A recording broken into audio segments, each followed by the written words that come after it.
తిరుపతి విమానాశ్రయంలో డిసెంబర్ 5, 6 తేదీల్లో ఇండిగో విమాన కార్యకలాపాల్లో తీవ్ర అంతరాయం ఏర్పడింది. 24 షెడ్యూల్డ్ విమానాల్లో 18 రద్దు కాగా మిగిలిన 6 విమానాలు ఆలస్యమయ్యాయి.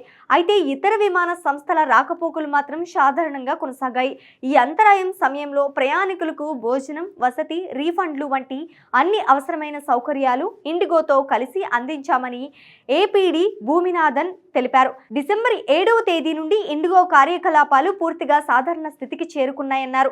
డీజీసీఏ అధికారి తనిఖీలో కూడా ఇదే నిర్ధారణ అయిందన్నారు. ఇది స్పెషల్ ప్రెస్ మీటింగ్ ఎందుకు అరేంజ్ చేసిందంటే ఇప్పుడు ప్రస్తుతానికి తిరుపతి ఎయిర్పోర్ట్లో ఇండిగో క్యాన్సిలేషన్ వల్ల మనకి ఎయిర్పోర్ట్ ఆపరేషన్ ఎలా జరుగుతుంది, నార్మల్ అయిందా లేదని కోసం ఈ మీటింగ్ పెట్టినాం. మనం తిరుపతి ఎయిర్పోర్ట్లో 7th నుంచి మన ఎయిర్పోర్ట్ ఆపరేషన్ నార్మల్ అయింది. ఓన్లీ 1 డే 5th ఒకటి రోజే మాకు ప్రాబ్లం వచ్చింది.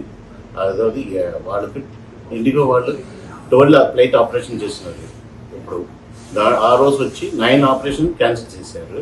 దానివల్ల మనకు ఆ ఒక్క రోజే మనకు ప్రాబ్లం వచ్చింది. ఆ ప్రాబ్లం కూడా ఒకే ఫ్లైట్కే వచ్చింది.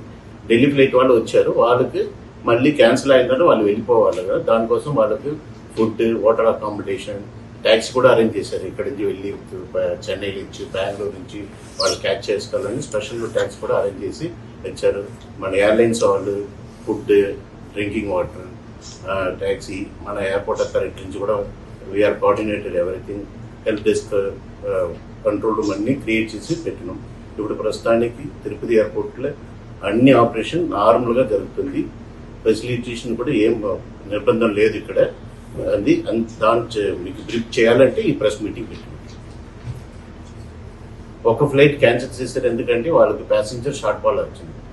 ఏ flight sir? Mumbai, Hyderabad cancel. 6th కూడా ఒకటే క్యాన్సిల్ అయింది. మనకు అంత ఎయిర్ సైడ్ బిల్డింగ్ లోపల అంత కంజెషన్ లేదు, ఎయిర్ సైడ్ కూడా క్రౌడ్ లేదు.